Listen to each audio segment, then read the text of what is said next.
It begins with the sound of metal sighing, wheels grinding against frozen steel. No voices, no instructions, just the quiet choreography of fear, bodies pressed against bodies in a cattle car that hasn't opened in days. The air is thick with breath and rot and prayers too tired to be whispered. And when the doors finally screech apart, the world outside is white. White sky, white snow, white smoke rising from a distant chimney. Hello, dear listener. Before we walk deeper into this stillness, I'd like to welcome you to this quiet corner of history. If you find solace in these cinematic, immersive stories, crafted not to dazzle, but to reflect, consider subscribing or letting me know where in the world you're listening from. You're not alone tonight. And now, we return to the cold. They don't know where they are. Not exactly. Some whisper rumors. Poland, perhaps. Others stop wondering altogether. It doesn't matter, because the snow crunches the same under every boot. And the men with guns don't speak. They only gesture. Left. Right. Left again. A boy stumbles, and no one helps him up. Because you don't break rank. Because no one wants to be noticed. Because mercy, here, is dangerous. You carry what you can. A blanket, a photograph, a name. Most of it will be taken. Some of it, you will forget yourself. The barbed wire fence glistens like frost. But it is not frost. It is the cold bite of division, of life on one side, and something else entirely on the other. She watches the smoke. A woman in her 40s, maybe. She's lost weight, hair, certainty, but not the habit of watching. The chimney in the distance exhales again, slow and steady, like a giant asleep. But no one sleeps here. The air smells strange, like burned meat and wet wool and something else. The scent of absence, not just of people, but of warmth, of color, of God. A number is sewn into your coat. It scratches your collarbone when you move, as if it wants you to remember it. You will. Even when you forget the sound of your own voice, you will remember the number. They're marched into the barracks. Wooden planks, stacked like coffins turned sideways. No windows, just breath. Dozens of strangers trying not to touch, trying not to feel, trying to shrink. Someone coughs. Someone prays. Someone tries to recall what day it is. But time doesn't pass here. It pools. Heavy, stagnant, waiting. She curls her body around the small shape beside her. A child. Not hers. But that doesn't matter anymore. Names and claims died somewhere between the first checkpoint and the last ration of bread. Outside, a siren wails. Then stops. Like everything else here, it begins without reason and ends without apology. You wonder what they want from you. Your labor? Your identity? Your fear? But the truth is colder than that. They want your silence. Your erosion. They want you to become so small that even memory forgets your name. And so you lie still. Not to rest, but to disappear. Because in this place, survival isn't strength. It's camouflage. Tomorrow, you will be assigned a job. You will pretend your body isn't breaking. You will learn the rituals, the lines, the codes, the rhythms of despair. But tonight, you are simply here, alive, just barely, just enough. And that is where this story begins. Not with heroes, not with soldiers, but with shadows huddled on wooden shelves, waiting for morning. That may never come. There is no ceremony to it, no moment of pause, No chance to breathe before the next breath is taken from you. A door opens. A number is called. It might have been yours, or someone else's. But you move forward anyway. The hallway is long and grey and too warm. Not comfortable, just confusing. Because you've forgotten what warmth feels like. And this place offers it not as kindness, but as disorientation. You're told to undress. No explanation. No curtain. No dignity. Clothes fall to the ground like leaves in a dead forest. Layer after layer of what used to make you, you. A scarf from your sister. A coat with your father's initials sewn into the hem. Gone. All of it. There is no shame anymore. Only skin and silence. You cover nothing, because nothing is yours now. Not your body. Not your privacy. Not even your past. They take your hair next. Not with care, but with clippers that buzz like wasps. Strands fall to the floor in muted defiance. Black, brown, grey, all the same now. You catch your reflection. Just once. A smudge of a face in a rusted mirror. Eyes too big, cheekbones too sharp. You barely recognize yourself. Someone behind you begins to sob. Quietly, like they're afraid the sound might be punished. They might be right. A man in uniform yells something. You don't understand the words, but the tone is universal. Hurry. Obey. Forget. You are handed a garment. Stiff, coarse, striped. It smells like cold water and mold. No buttons. No shape. Just fabric to remind you that you are now one of many. Your shoes are gone. In their place, wooden clogs that don't fit. They clatter with each step, as if announcing your presence in a place that demands you be invisible. They hand you a bowl. Metal. Dent-to-do. Already dirty. You'll eat from it. You'll drink from it. You'll sleep with it beside you like a cruel, silent companion. The number comes last. Branded on a patch. Stitched into your uniform. Etched into your memory with the permanence of pain. For some, it's inked into skin. Others will never live long enough for that. But the result is the same. Your name, your face, your history, compressed into digits. You are not Rosa. You are not Aaron. You are not anyone. You are 76324. Or maybe 21587. It doesn't matter. It matters that you answer when it's called. You step outside into the cold again. The air cuts harder now. Because there's nothing left between you and it. No wool. No protection. Just skin, bones, and a number. You look around and see hundreds, thousands, dressed just like you. Identical. Interchangeable. And for a moment, it feels like you've drowned in a sea of ghosts, who haven't realized they're dead yet.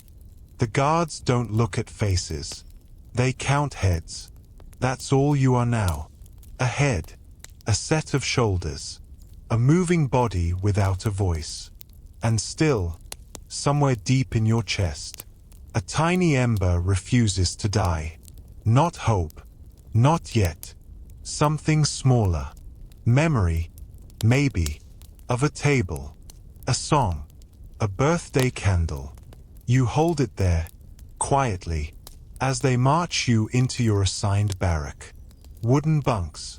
The smell of wet earth and sickness.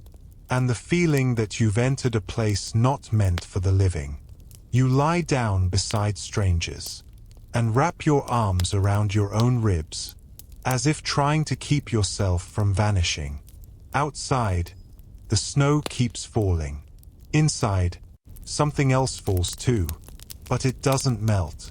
It settles, layer upon layer, until even you begin to forget what lies beneath. And that, perhaps, is the real purpose.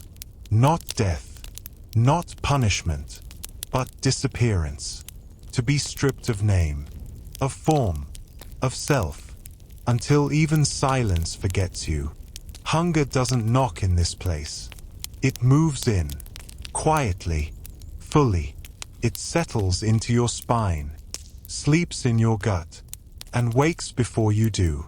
At first, it's just a dull ache, an emptiness that makes you lightheaded. You think of breakfast, boiled eggs, coffee, the sound of crust cracking under a knife. But memory fades fast when your stomach forgets how to dream. The first meal comes in a tin bowl, gray liquid, too thin to be called soup. It smells like boiled cloth and resignation. You eat it anyway, because the alternative is nothing. And even nothing, here, is rationed. Once a day, maybe, you receive bread, a chunk the size of your fist. If your fist were already clenched with despair. It's hard, stale, sometimes green at the edges. You chew slowly, not to savor it, but to make the illusion last longer. Some hide their bread like contraband, stitched into sleeves or pressed to their ribs, not to feed, but to believe. Because here, even a crust feels like proof that you still have something to lose. A man next to you collapses one morning. He hasn't eaten in 2 days. No one moves to help. Not because they don't care, but because standing up means burning calories. And calories are currency. Another man chews on his own lip until it bleeds. You wonder if it tastes like bread. Children cry in the night. But not for toys. Not for nightmares. Only for something warm in their bellies. That never comes. Sometimes you dream of feasts. Of steaming potatoes, dripping butter. Of your mother slicing apples. Of the smell of cinnamon and dignity. You wake with your tongue pressed to the roof of your mouth, as if trying to suck sweetness from memory. You see people eat snow. At first, you laugh, quietly, bitterly. Then you do it too. It's cold and meaningless, but it fills the silence. One morning, you're handed a piece of bread with a dark spot in the middle. It's mold. You eat around it. You save the green part for last. Like dessert, you learn to chew slower, to close your eyes as you eat, to imagine the bread is fresh, warm, soft. It isn't, but your mind, desperate for comfort, plays along. Some begin to barter fingers of bread for cigarettes. Not to smoke, to smell, a whiff of another world. A ghost of a habit from before hunger rewrote the rules. You forget what it feels like to be full. You forget what it means to have enough. Enough is not a concept here. Only less. And gone. The body shrinks. Ribs sharpen. Eyes sink. The mirror no longer lies. Because there are no mirrors. Bones begin to whisper beneath the skin. They creak when you walk. Not from age. From famine. Some people eat paper. Soap. Anything that isn't nailed down. Some chew nothing. Just move their jaws like ghosts pretending to be alive. One day, someone steals a crust from a dying man's hands. No one stops him. Because in this place, bread is more sacred than breath. You learn to count the days by your hunger, not by the sun. Day 3, too weak to stand. Day 6, ate a beetle. Day 9, traded your scarf for half a crust. You don't record this. You embody it. And yet, somehow, you continue. Not out of hope, not even out of will, but because the body, even when starved, still fights to be. And that, too, becomes a kind of rebellion. To chew, to swallow, to exist, even when the world has decided you shouldn't. because every bite, no matter how small, is proof. You are not gone. Not yet. The sign above the gate reads like a promise. Albeit marked fry. Work will set you free. The letters curve gently, forged in iron, arching like a grin with too many teeth. Some read it as gospel, others as mockery, but no one believes it for long. Because freedom doesn't smell like smoke, or sound like boots on gravel. It begins before dawn. Always. A whistle, a bell, a shout, it doesn't matter. You're up before your dreams have had time to hide. You rise from your plank, feet swollen, bones sore, the breath of the man beside you still clinging to your skin. No water, no warmth, just motion, always motion. They line you up like tools, inspect you like cattle, count you like things. And then, the work. Some dig, some carry stones. Some move bricks from one side of the yard to the other, only to carry them back the next day. Not because it matters, but because it doesn't. You are given no reason, only rhythm. Lift, step, strain, repeat. The frost bites at your hands. The wind howls through the seams of your uniform. Your fingers bleed, but you learn to hide the red. Before the guards see it and call you weak. You don't want attention here. Attention gets you reassigned. And reassignment gets you dead. A man collapses in front of you. You step around him. Not out of cruelty, but because stopping could cost you your own spine. There are no breaks. No mercy. If you're lucky, a mouthful of water mid-morning. If you're not, a kick. The stronger prisoners, karpos, bark orders in exchange for rations.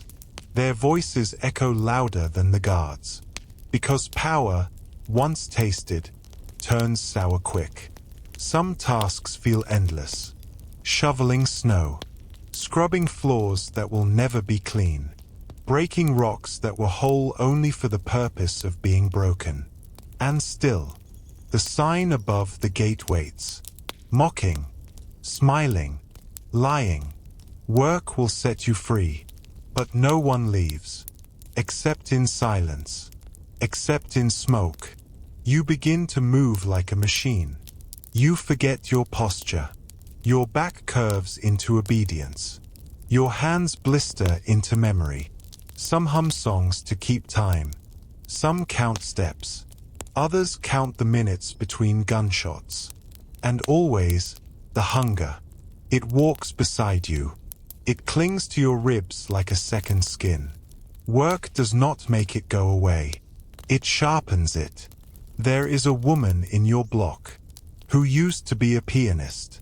Now she scrubs toilets with a rag made from her dead husband's shirt. She does not cry. Not anymore. A boy beside you works with a broken toe. Each step is a prayer. Each prayer, unanswered. And yet, somehow, he smiles at you. Just once. Just briefly. Like he remembers what it meant to be human. You don't smile back. Not because you refuse joy, but because your muscles no longer remember the shape of it. The day ends not with rest, but with more counting, more barking, more standing in the cold while names are called, and numbers mispronounced. You're lucky tonight. Only one missing. Only one scream. You return to your barrack. Bones humming, soul hollow. You lie down beside the same people. You don't know their names, only the shape of their coughing. You dream of tools, of stone, of the sign over the gate. You wake before the dream ends, because it's not a dream, because you never left, and the sign is still there. Iron, arching, lying. The night doesn't fall here. It leaks. Seeps through the cracks in the walls, drips down from the ceiling, settles in the lungs like dust made of time. There are no stars, no lamps, only the faint orange glow from the towers, where rifles watch the dark, as if it too were guilty. Inside the barracks, bodies shift on wooden shelves stacked 3 high, a library of the forgotten. But not everyone sleeps. Sleep, after all, is a luxury of the safe. And here, safety is a memory. Fleeting, fractured, whispered. That's how it starts. A whisper. Do you remember? The voice is so soft. It sounds like the wind learning to speak. You don't answer out loud. You breathe slower, so you can listen. They tell a story, not of escape, not of hope, of bread, of music, of a wedding dress sewn from curtains, of a child's laugh echoing off a kitchen wall. It's nothing, and it's everything. Another voice joins in, then another, a quiet chorus of ghosts refusing to fade. They speak in half-sentences, in smells, in colors the barracks haven't seen in months. Yellow tulips, the sound of rain on glass, the way cinnamon clung to your mother's coat. No one says the word home. It's too dangerous, too loud. Instead, they conjure it from fragments, one story at a time, as if memory were a quilt, patched together, threadbare, but still warm. A man recites lines from a poem he wrote before the war. He forgets the last stanza. No one minds. The silence feels just as sacred. Someone hums, off-key, slow. You think it might be a lullaby, or a prayer, or both. And in that darkness, in that heavy, breath-thick dark, you realize something. They can take your name, your hair, your food, your body, but they cannot take your stories. Not the ones you whisper, not the ones you carry in the hollows of your ribs, not the ones you stitch into the silence. Like a secret rebellion, no bullet can silence. You whisper one too, not a story, but a moment. A grandfather's hand on your shoulder, the warmth of it, the certainty, the way he called you by your full name. When he was proud, you say it to the night, not expecting an answer, but someone hears and repeats it back to you, softly, as if handing it back. Cleaner. No one cries. Tears are loud. And here, volume is danger. But eyes glisten in the shadows, and shoulders lean into each other. And for a few breaths, the cold is less cruel. Because memory, shared, becomes fire. Because a whisper, passed hand to hand, is louder than the rifles in the tower. Eventually, the stories fade. Sleep arrives, not soft, but sudden. Like a trap, like a gift. And as you drift into it, you are not alone. You carry with you a poem, a name, a song, a voice. And in this place, that is everything. The cold arrives before the snow. It creeps in slowly, like a lie told often enough to sound like truth. The wind begins to bite. Not playfully, not like winter used to. Here, the cold isn't a season. It's a sentence. It enters through cracks in the barrack walls, slips beneath the collar, settles in the bones. And once it finds you, it does not leave. You huddle against strangers, not for love, for warmth, for breath that doesn't crystallize before it reaches your lungs. The snow falls without drama. No swirling ballet, no gentle hush, just flakes like dust, like ash, falling straight and steady, as if the sky itself has given up pretending. It covers everything. The fences, the boots, the graves. There are no shovels, no salt, just frozen hands and the command to keep moving. You are told to work harder, to dig, to carry, to run. Your shoes weren't made for snow. Wooden soles splinter, skin splits, and your steps become shuffles of prayer. A man beside you loses fingers, and no one gasps. Here, it's not the frost that surprises. It's survival. No one reacts. Because here, suffering is not surprising. Only survival is. Your breath turns white, then thin, then shallow. You try to remember what warmth feels like. Not hot, just not cold. A fireplace, a wool sweater, the way soup used to steam in your mother's bowl. You picture it. Hold the image like a coal in your chest. But even imagination freezes here. Nights are the worst. You curl into yourself, as if becoming smaller might make the cold miss you. It doesn't. Your blanket is a thin excuse. Your cot is a slab of ice. And your dreams, when they come, are blue-tinged and brittle. You stop feeling your feet, then your hands, eventually, your face. The guards wear coats, scarves, boots lined with fur. They sip from steaming mugs, while you march through frost so thick, it makes your joints scream. And still, the roll call continues. Hours spent standing still in snow up to your knees, counting numbers that don't move anymore, watching names vanish like steam into the air. You see the chimney again. Smoke curls out, slow and steady, the only warm thing in miles. You don't ask what fuels it. You already know. Snow covers the footprints, covers the blood, covers the names etched into wooden walls. It doesn't purify, it erases. But beneath that white silence, the ash remains. It settles into the soil, into your lungs, into your thoughts.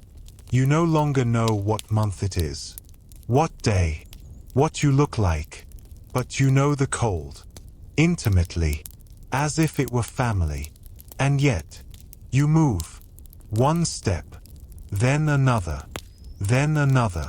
not toward escape, but toward endurance. Because the cold may take your body, it may take your voice, but it cannot touch the ember inside, the part that whispers, "I am still here."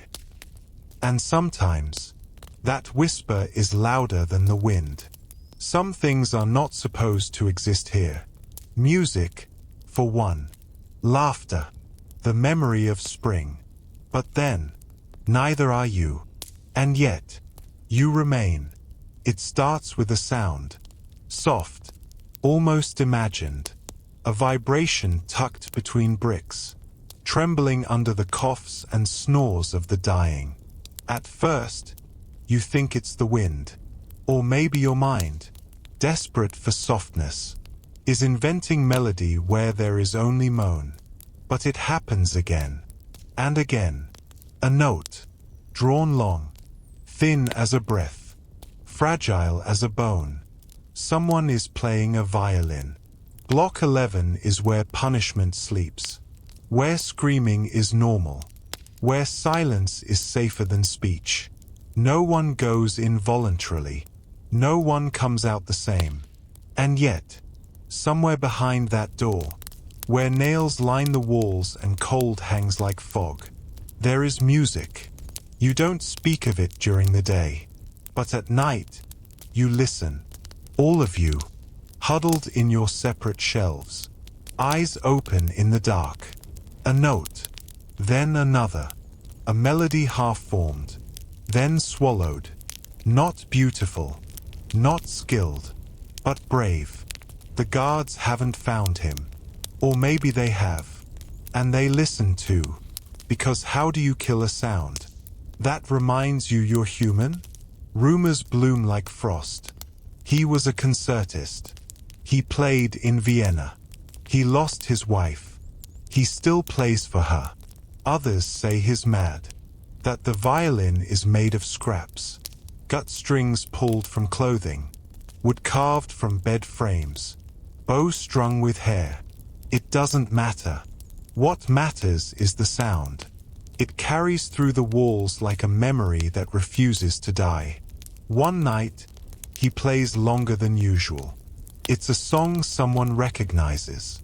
A lullaby. Simple. Sweet. Dangerous. Someone hums along. Then stops.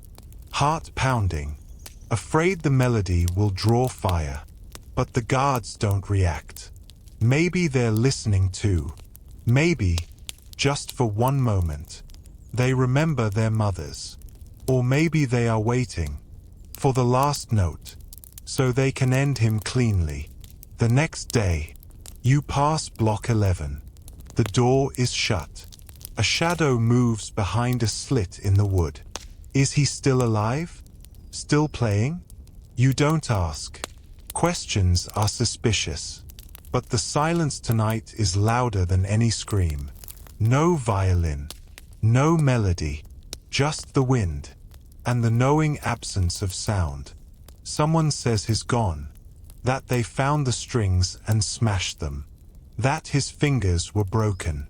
That his mouth was full of blood when they dragged him out. You nod. You say nothing. But inside, something tightens. Not grief. Not yet. It's rage. Coiled and small. Like a fist made of fire and frost.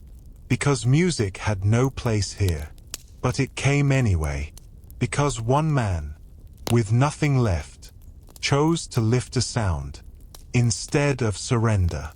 And for 3 nights, you all remembered how it felt, to be more than afraid. You never hear the violin again.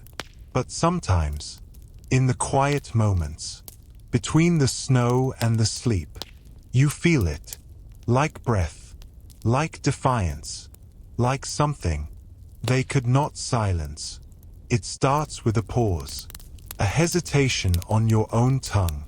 You mouth your name like a secret, but it no longer fits. It's not lost, just unspoken for too long. And in this place, silence swallows syllables before memory can rescue them. They took it at the gate, replaced it with a number, pressed it into your coat, scratched it into your skin. 6 digits. No meaning. No story. Only sequence. You try again. Whisper your name into your sleeve. Into the wood. Into the night. It sounds foreign. Heavy. Useless. No one calls you by it anymore. You are you. Number. Faster. Too slow. And slowly, your name drifts away. First from others, then from mirrors, then from thought. You stop correcting people. Stop imagining anyone might use it again. Because names, here, are dangerous. They mean you still believe you are a person. Someone asks you where you're from. You hesitate. The city has a name. The street had a number. But they blur now, faded by frost. Rubbed away by boots and commands. You begin to think in silence. It's easier, safer. Your memories shrink, condense, like fog in a jar. The room you grew up in, did it have blue walls? Or was that a dream? Your mother's voice, was it soft or stern? Your own handwriting, could you recognize it now? You see others fade, too. The way they stop answering. Stop telling stories. Stop using I. They become shadows. Movements. Numbers with fingers. You watch one woman tie string around her wrist. A reminder, she says, that she once had a daughter. She never speaks the girl's name. Only touches the string. As if language would be too loud. Would break the spell of remembering. One man carves initials into the wall. Just 2 letters. Then he stares at them for an hour, as if hoping they'll answer back. Another refuses to respond to his number. His beaten, dragged, returns with his mouth swollen shut. But he still won't say it. It's foolish. It's brave. It's both. You begin to avoid your own reflection, not out of fear, but because it lies. It shows a face with hollow cheeks, vacant eyes, a mouth unused to smiling. And you think, that's not me. That's someone else. A ghost who stayed too long. You try to remember the way your name used to sound, when someone said it with love. At a birthday, across a street, through a doorway filled with warmth. But the sound won't come, only the shape, the ghost of a syllable. Some begin to rename themselves, not with real names, with fragments. A whistle, a look, a nod. Because here, anything spoken too often gets stolen.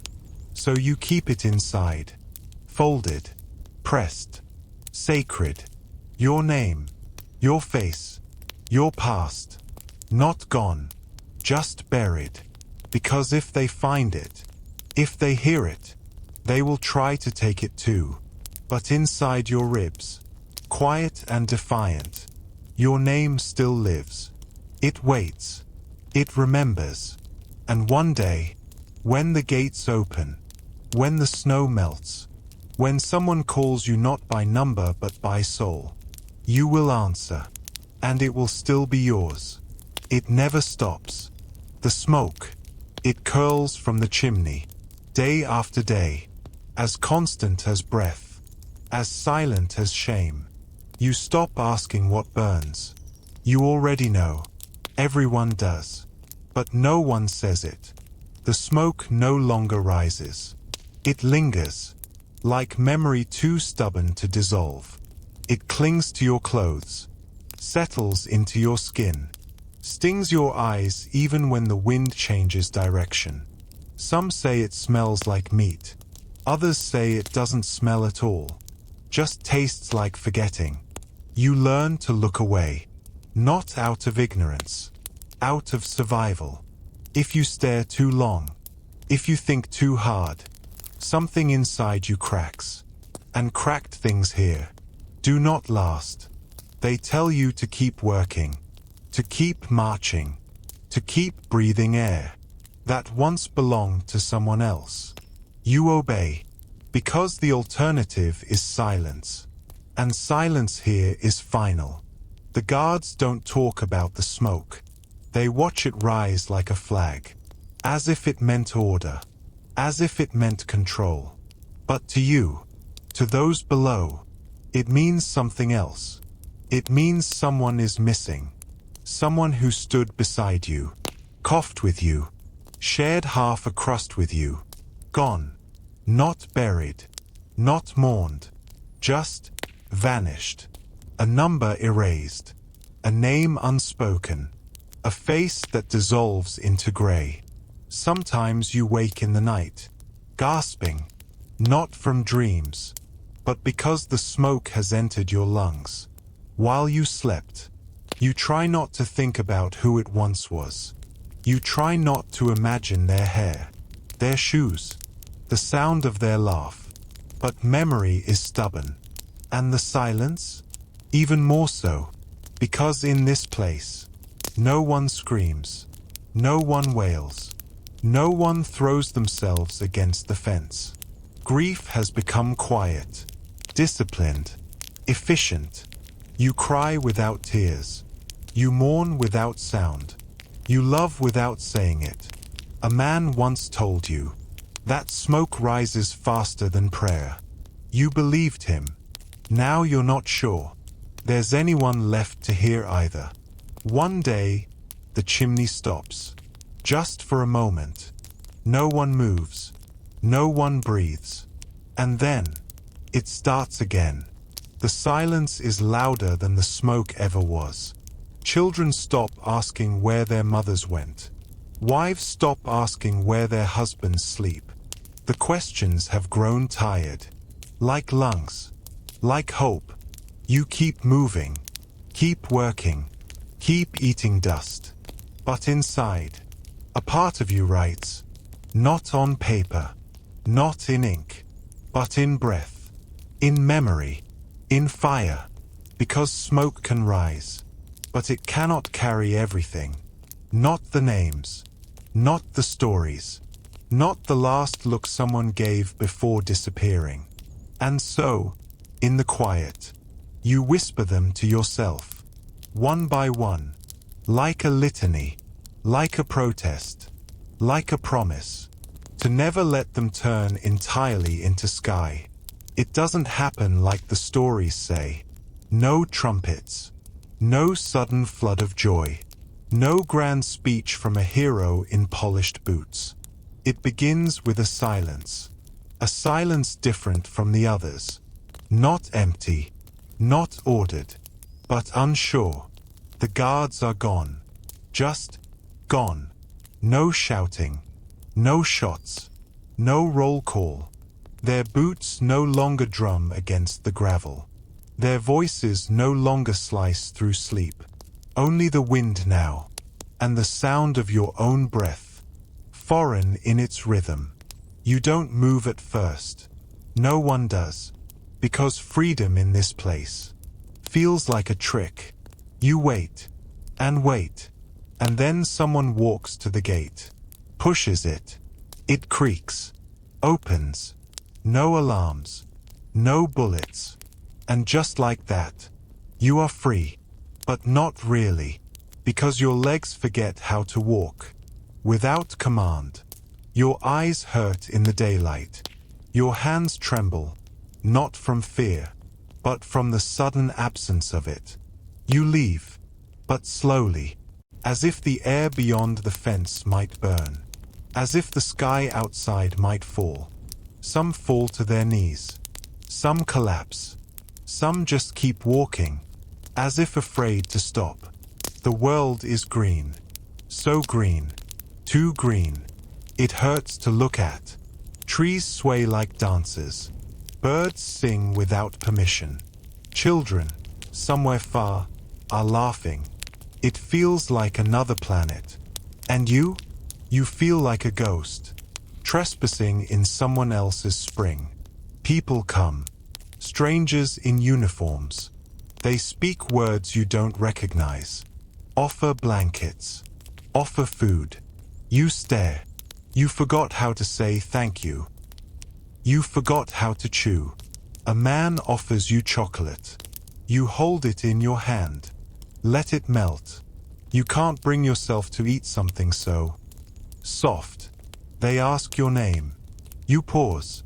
Search for it. Find it buried deep. You say it aloud. It feels fake, like trying on someone else's clothes. But the man smiles, calls you by it again, and again, and again, and little by little, the sound starts to fit. You are taken to a camp for survivors. You sleep on sheets, real ones. You eat hot soup.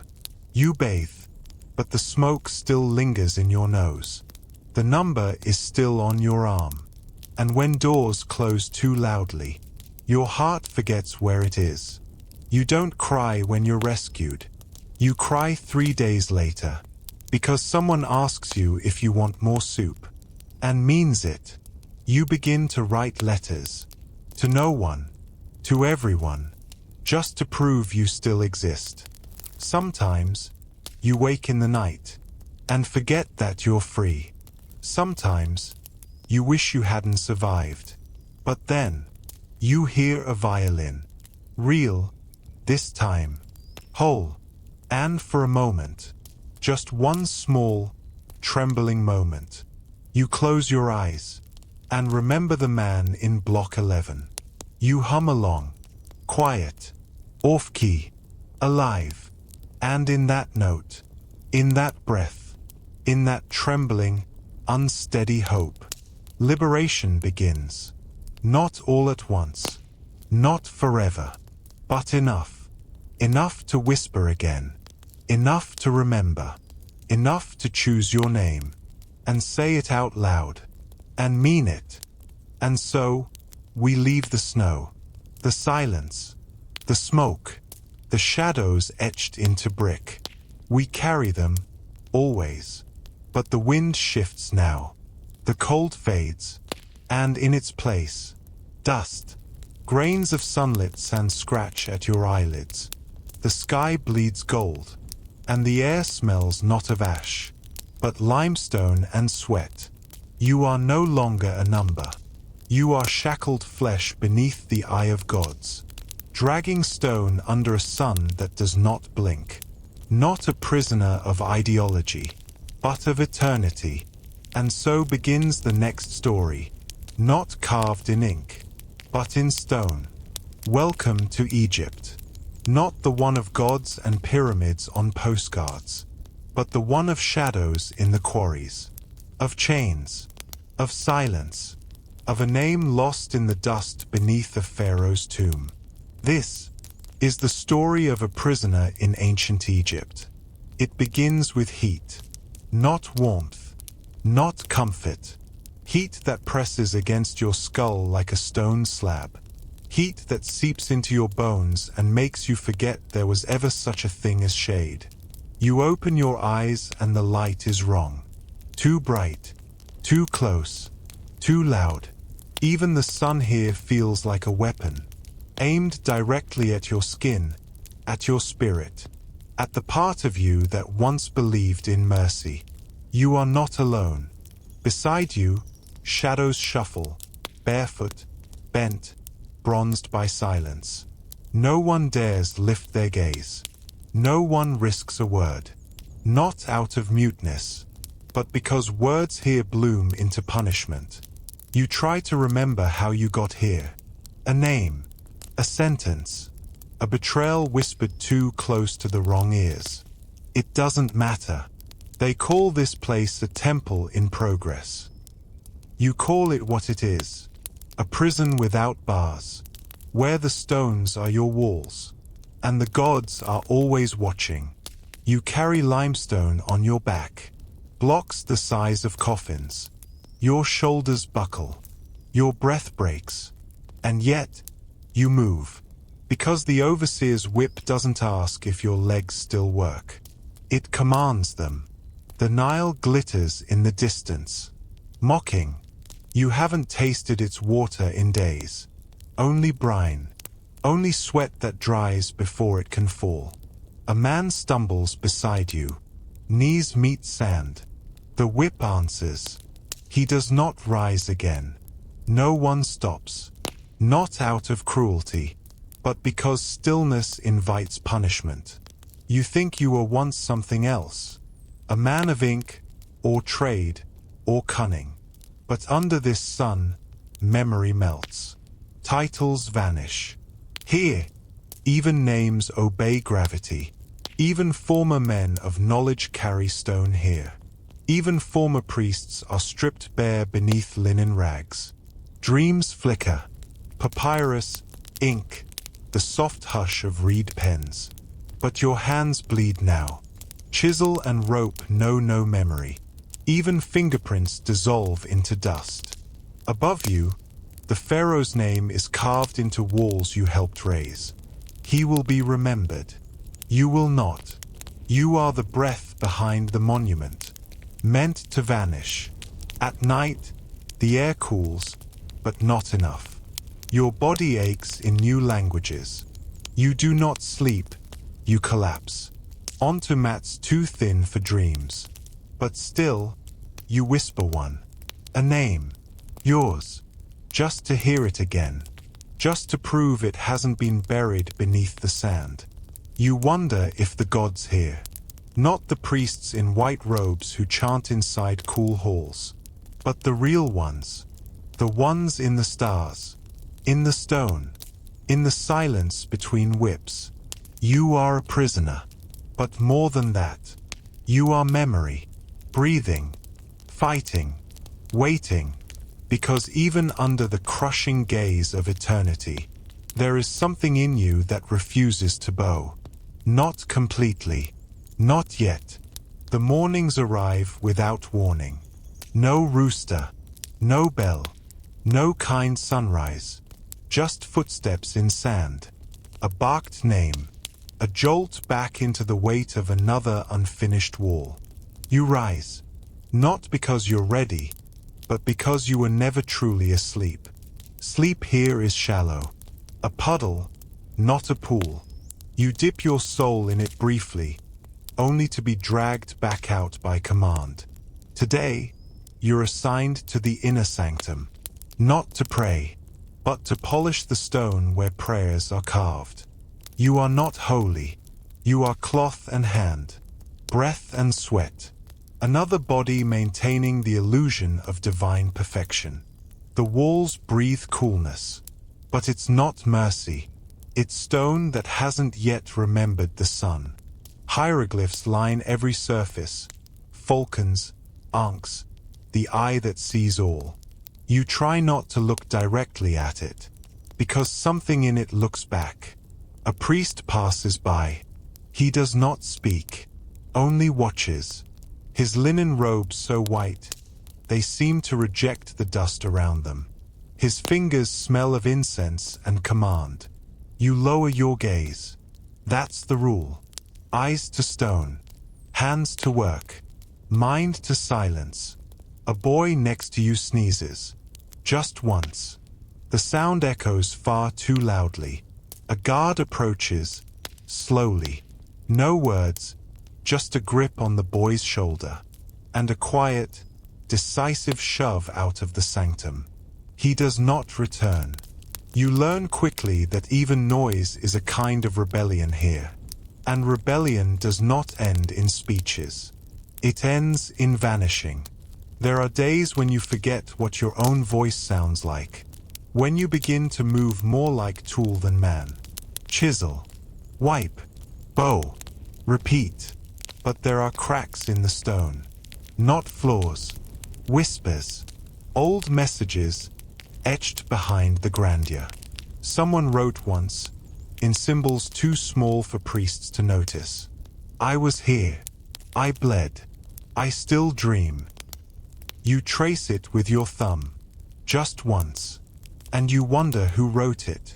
A man like you, or you, in another life.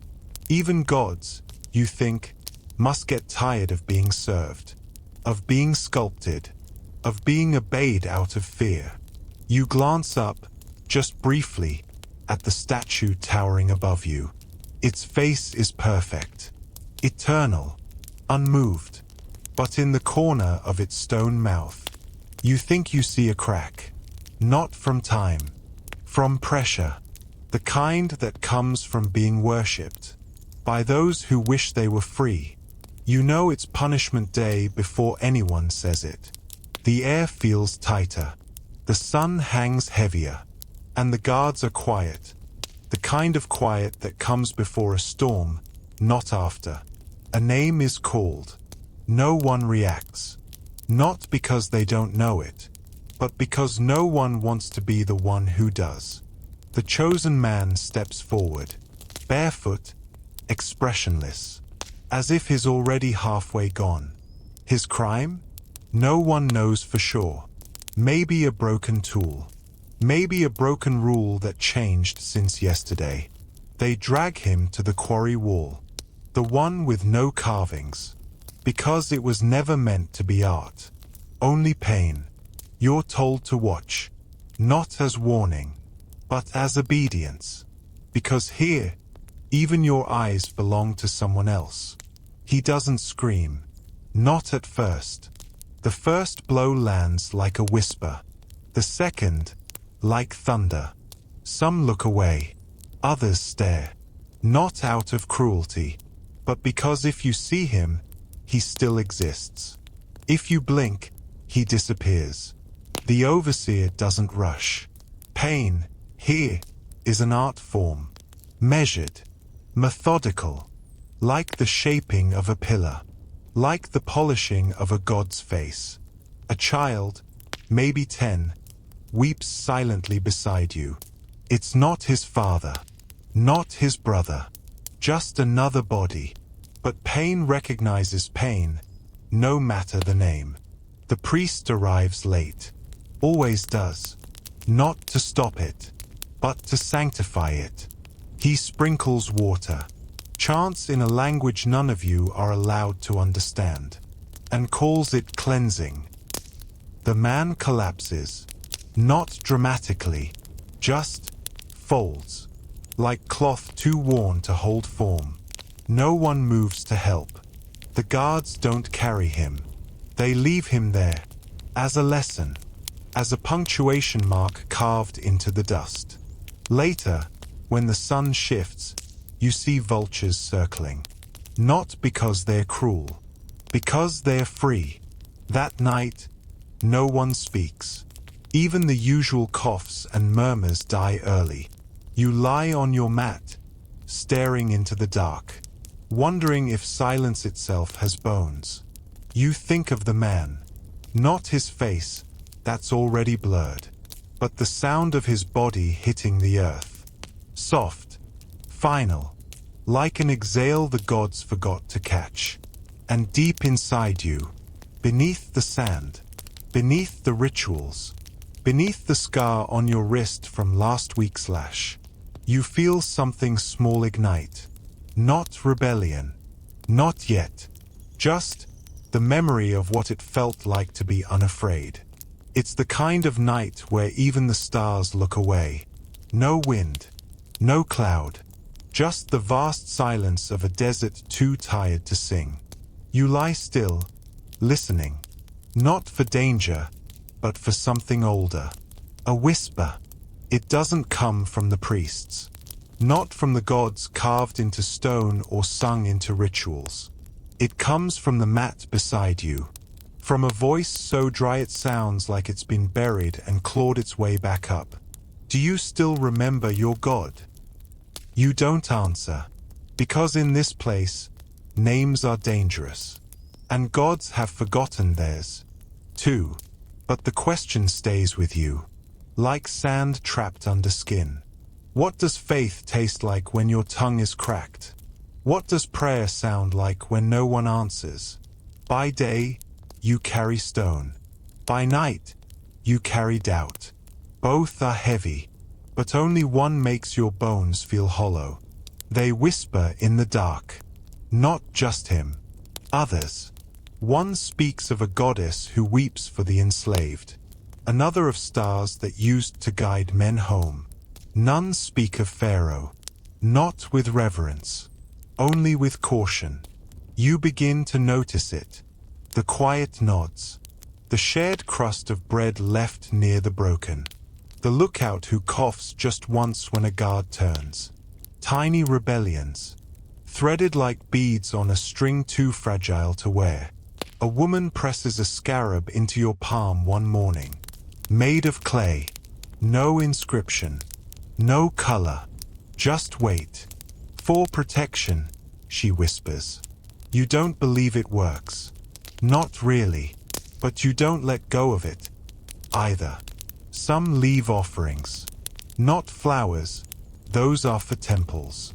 Here, the gods receive pebbles stacked in corners. Shapes drawn into the sand that vanish by dawn. A crust saved. A name mouthed without voice. You start to wonder. What if the gods don't live in the statues? What if they live in the silence between lashings? In the man who shares water when no one is watching? In the woman who hums to herself while scrubbing a priest's floor? You've stopped asking for miracles. You ask for smaller things now. A softer task. A delay in the heat. A rope that doesn't snap. And sometimes, just sometimes, those things come. Faith in this place is not a song. It is not loud. It is not clean. It is a whisper passed between cracked lips. A secret burned into the soles of your feet. You no longer kneel when you pray. There is no need. You are already low enough. And maybe, just maybe, that's where the gods have been waiting all along. There are places beneath the surface. that even the gods pretend not to know. Tunnels. Hollow corridors carved not for ceremony, but for control. You're led there one morning, not told why, just a gesture. Downward. The entrance is hidden behind scaffolding and shadow. You've passed it before without seeing it. Now it swallows you whole. The air is different here. Heavier, as if it's been used too many times. There is no breeze. Only the rhythm of feet on clay and the faint rattle of chains that never seem to stop. You join a group already below. Faces pale with limestone dust. Eyes that don't blink unless ordered. No one greets you, because names don't echo well in the dark. Your task? Dig. Smooth. Haul. Repeat. There is no altar here, no priest, no chant. Just walls closing in with each breath. You find symbols scratched into the stone. Not sacred ones. Not sanctioned. They are desperate. Lines crossed out. Figures erased. One shows a man with no face. Another, a bird with broken wings. You ask no questions, because those who ask are often reassigned. And reassignment, in this place, means erasure. There are stories, always whispered, of workers who vanished mid-shift. One found a sealed room filled with jars that hummed. Another carved too deep and uncovered a door never meant to open. You don't know what's true, but you've seen the empty beds, heard the silent roll calls, watched the guards count slower, as if unsure what number they're supposed to fear. The foreman walks with a torch, its light painting monsters against the walls. Sometimes he stops, looks at nothing, then moves on. You learn to mimic the stone. Still, silent, unnoticed. You dream of light now. Not freedom, not the sky, just the color of flame against your skin. One night, you wake to find your scarab gone. Stolen? Maybe. Or maybe it walked away, tired of shielding a man who forgot to believe. You dig faster after that. And when you hear something, a moan behind a sealed crack, a sigh from inside the wall, you say nothing, because in these tunnels, the stones remember everything, and they are not done speaking.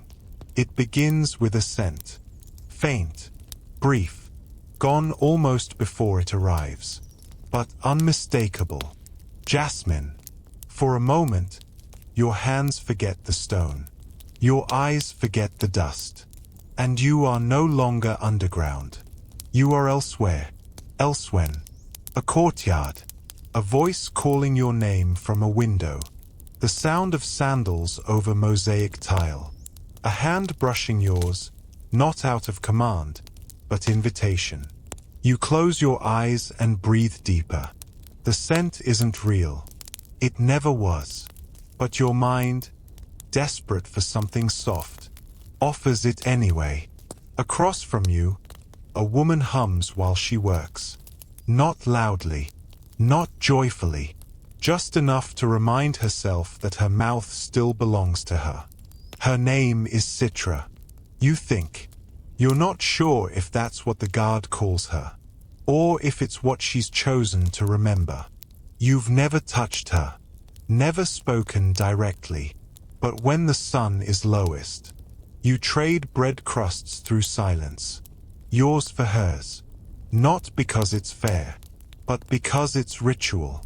And ritual, here, feels sacred. She once drew a scarab in the sand beside your mat. You nodded. That was the whole conversation. But something in it stayed. Others have noticed. Not the guards.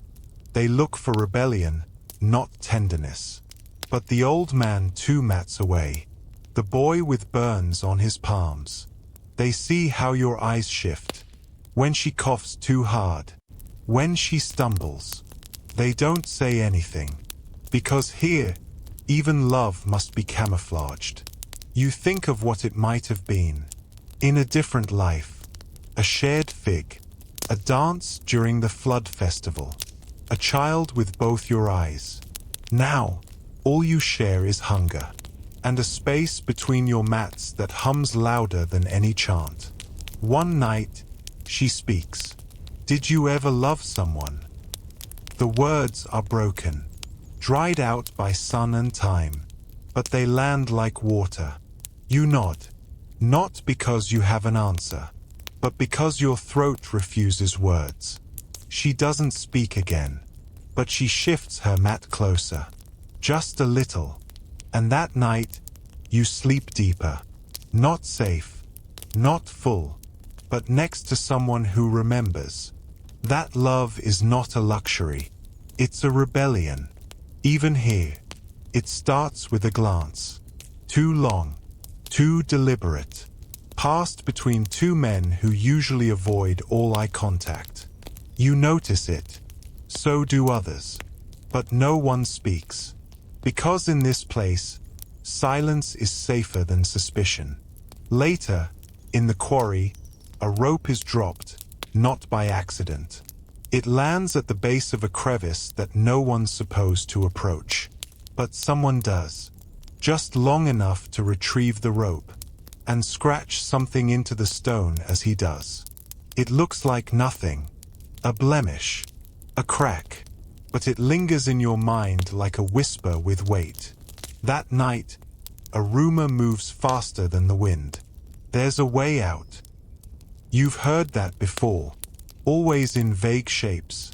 A hidden tunnel, a sympathetic priest, a door behind a false wall in the temple's base. But they always fade, dissolve under the heat of reality. This one feels different.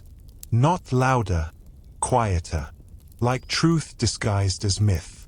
No names are spoken, no plans announced, just a change in breath. A new pattern in where people stand, and eyes that flicker more than usual. Citra avoids you, not out of coldness, out of protection. You feel it in her distance.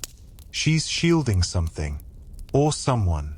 A boy is taken by the guards. No explanation, no return. You don't know if he knew too much, or simply asked the wrong question at the wrong time. The old man stops eating. He stares at the quarry wall as if it might blink. One morning, the foreman trips. A stone perfectly placed beneath his sandal. He doesn't fall. But the message is clear. Someone is testing limits. You're offered a chance, indirectly. A bread crust left near your tools. Folded inside a linen scrap with a mark you recognize from the crevice. You do nothing. Not yet. Because choices here are not made in haste. They're carved, chiseled, risked with the slowness of someone who knows what vanishing looks like. That night, you sleep with one ear open. Because the wall is listening. And you're starting to listen back. You wake before the call. Not from sound, from instinct. Something in the air is different. Tighter. Like the sand itself is holding its breath. The message returns. Same linen scrap. Same mark. But this time, it's tucked into your belt. Not left by accident, but delivered. You don't look at it. Not yet. You slide it into the seam of your mat. Next to the scarab that wasn't stolen after all. Citra meets your eyes for the first time in days. Just for a second. It's not a question. It's not an answer. It's both. The day moves slowly, as if the sun has grown suspicious. Guards speak in shorter commands. The overseer counts twice. Someone is missing, but no one dares to say who. By midday, you're sent to the far side of the quarry, an assignment out of routine. Too quiet, too convenient. You expect a trap. Instead, you find a hole, half covered by loose stone, guarded by no one, framed by two workers who keep their backs to it, but never stray more than 3 steps away. You don't go near it. Not yet. But your pulse does. It presses forward, beating like fists against the inside of your ribs. That night, you unwrap the cloth. No map, no words, only a circle drawn in ash. And beneath it, a single line. Not escape, passage. You don't sleep. Neither does anyone else. Even the guards pace more than usual. Even the night feels thinner, like a curtain drawn too tight. Citra moves closer. Again. No words. Just presence. You take her hand. For the first time. It's not soft. It's cracked, calloused, warm with warning. But she squeezes back. And in that squeeze, you understand. She already chose. When the guard's torch flickers out near the latrine wall, and the humming starts again from 3 mats away. Low, rhythmic, deliberate. You know, tonight, there will be no freedom, no promise, only a shift in weight, from stillness to motion. And for people made of stillness, that's everything. It begins without words, just motion. A mat lifted, a stone shifted, a gap wide enough for breath, narrow enough for betrayal. You're the third to enter, not because you volunteered, but because the man before you couldn't stop shaking. The tunnel is smaller than you imagined. You thought it would feel like escape. It feels like burial. Citra is behind you, close enough to hear her breath hitch. Far enough to lose her if you turn too sharply. The air is thick with dust and warning. Each step feels louder than it should. You try to breathe slower, but your chest disobeys. You've carried stone for months. Now you carry fear. The boy with the scar leads in silence, tapping the wall, once, twice, pause. A rhythm not of speech, but of survival. Some signal you don't fully understand, but you follow anyway, because in the dark, obedience is survival. A sound behind you, a cough, too loud, too sudden. Everyone freezes. Nothing happens. No shouting, no footfall, but the tunnel, somehow, feels tighter now, as if the earth is considering what you're doing, and hasn't decided whether to permit it. You move again. Faster. The knocks speed up. A curve in the path. A split in the stone. 2 directions. No one knows which way is right. Someone chooses. The rest follow. Because even the wrong direction is better than stillness. You feel the temperature shift. Slightly. There's air here. Moving. Breathing. It smells like old fire and dried blood. Citra stumbles. You catch her. Your hand wraps around her wrist. And doesn't let go. The boy stops.